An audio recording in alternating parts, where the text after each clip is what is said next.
तो आज बात करते हैं बिहार की, एक ऐसी जमीन जो हमेशा से ज्ञान और गौरवशाली साम्राज्यों के लिए जानी जाती रही है। लेकिन अब यही बिहार मॉडर्न टेक्नोलॉजी की दुनिया में एक बहुत बड़ी छलांग लगाने की तैयारी में है। आज हम बिहार के उसी जबरदस्त प्लान को समझने की कोशिश करेंगे जो इसे देश के अगले बड़े टेक हब में बदल सकता है। तो सवाल यही उठता है, क्या इंडिया का अगला बड़ा टेक्नोलॉजी हब वाकई बिहार बन सकता है? चलिए इस पूरी पड़ताल में इसी सवाल का जवाब ढूंढते हैं और देखते हैं कि ये सपना हकीकत के कितना पास है। देखिए, इस बड़े विजन को ठीक से समझने के लिए हमें पहले उस प्रॉब्लम की जड़ तक जाना होगा जिसे यह हल करने की कोशिश कर रहा है, और वो प्रॉब्लम है बिहार का दशकों पुराना ब्रेन ड्रेन संकट। तो ये ब्रेन ड्रेन आखिर होता क्या है? सीधे और सरल शब्दों में कहें तो जब किसी जगह के सबसे काबिल, सबसे पढ़े लिखे लोग अच्छे मौकों की तलाश में उस जगह को छोड़कर कहीं और चले जाते हैं, और इसका नतीजा उस जगह को बहुत बड़ा आर्थिक और बौद्धिक नुकसान उठाना पड़ता है। और ये कोई छोटी मोटी बात नहीं है, ये एक लाइन इस समस्या की गहराई को साफ साफ बताती है। जरा सोचिए, एक ऐसी जगह जो टैलेंट तो पैदा करती है लेकिन उसे अपने पास रख नहीं पाती। तो दशकों से बिहार के सबसे तेज दिमाग वाले युवा इंजीनियर और प्रोफेशनल्स आखिर जा कहाँ रहे हैं? वो जा रहे हैं बैंगलोर, पुणे, हैदराबाद, नोएडा और सिर्फ देश में ही नहीं, दुनिया भर के बड़े बड़े टेक हब्स में। और वहां जाके वो दूसरे राज्यों और देशों की इकोनॉमी को मजबूत कर रहे हैं। तो ठीक है, इस ब्रेन ड्रेन को रोकने का प्लान क्या है? चलिए अब समाधान की तरफ बढ़ते हैं और देखते हैं कि ये आकार कैसे ले रहा है। बेंगलुरु का कामयाब मॉडल, लेकिन एक नए बिहारी अंदाज में।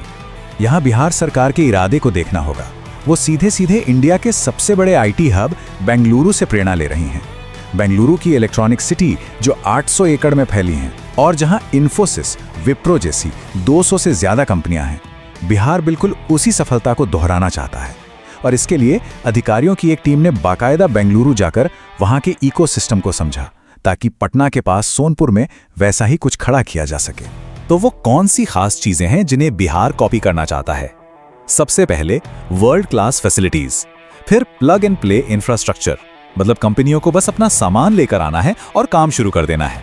एक पूरा इंडस्ट्रियल इकोसिस्टम, पटना एयरपोर्ट से जबरदस्त कनेक्टिविटी, और हाँ, निवेशकों के लिए एक सिंगल विंडो क्लियरेंस सिस्टम, ताकि उन्हें सरकारी दफ्तरों के चक्कर ना काटने पड़े।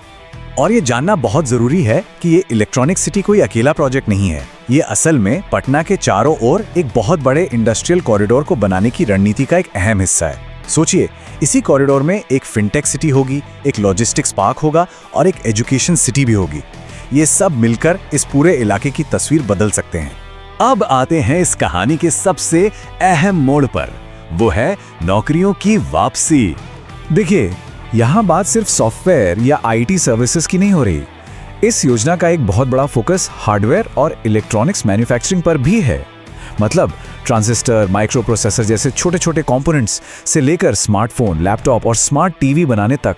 और ये सीधे सीधे देश के मेक इन इंडिया मिशन को भी सपोर्ट करेगा। तो अब सवाल है, नौकरियां कितनी? अनुमान है करीब करीब 1 लाख, डायरेक्ट और इनडायरेक्ट दोनों मिलाकर। और यही नंबर इस पूरी कहानी का सबसे बड़ा टर्निंग पॉइंट है। और ये सिर्फ आंकड़े नहीं हैं, ये उस सपने से जुड़े हैं जिसे रिवर्स माइग्रेशन कहा जाता है। मतलब वो सपना कि बिहार के होनहार लोग काम के लिए अपने घर, अपने राज्य वापस लौट सकें। ये सपना इसी इलेक्ट्रॉनिक सिटी के जरिए हकीकत बन सकता है। और ऐसा नहीं कि ये सब सिर्फ सरकारी प्लान्स हैं। अब तो इन्वेस्टर्स का भरोसा भी बिहार की तरफ लौट रहा है। मिसाल के तौर पर वेलिंकनी ग्रुप जैसी बड़ी फर्म ने 2000 एकड़ में एक इंटीग्रेटेड इलेक्ट्रॉनिक सिटी बनाने का प्रस्ताव दिया है। ये दिखाता है कि प्राइवेट सेक्टर भी इस विजन को लेकर कितना सीरियस है। लेकिन हर बड़े सपने की तरह यहाँ भी कुछ चुनौतियां हैं। तो चलिए अब सपनों और हकीकत के बीच की इस दूरी पर एक नजर डालते हैं और समझते हैं कि इसे पार करने के लिए क्या करना होगा। तो इस विजन को जमीन पर उतारने के लिए 4 कदम सबसे जरूरी हैं। पहला, बिना रुकावट वाला इंफ्रास्ट्रक्चर, मतलब 24 घंटे बिजली और हाई स्पीड इंटरनेट।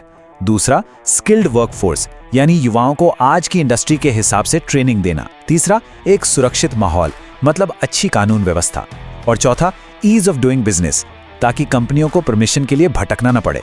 तो आखिर में ये सिर्फ एक और इंडस्ट्रियल पार्क बनाने का प्रोजेक्ट नहीं है, ये असल में एक नए मॉडर्न बिहार के लिए एक शंखनाद है, एक नई शुरुआत का ऐलान है। और ये हमें एक बहुत बड़े सवाल के साथ छोड़ जाता है। जिस बिहार ने एक जमाने में दुनिया को नालंदा और विक्रमशिला जैसे ज्ञान के महान केंद्र दिए, क्या वही बिहार आज की इस सदी में दुनिया को टेक्नोलॉजी का अगला बड़ा हब दे सकता है?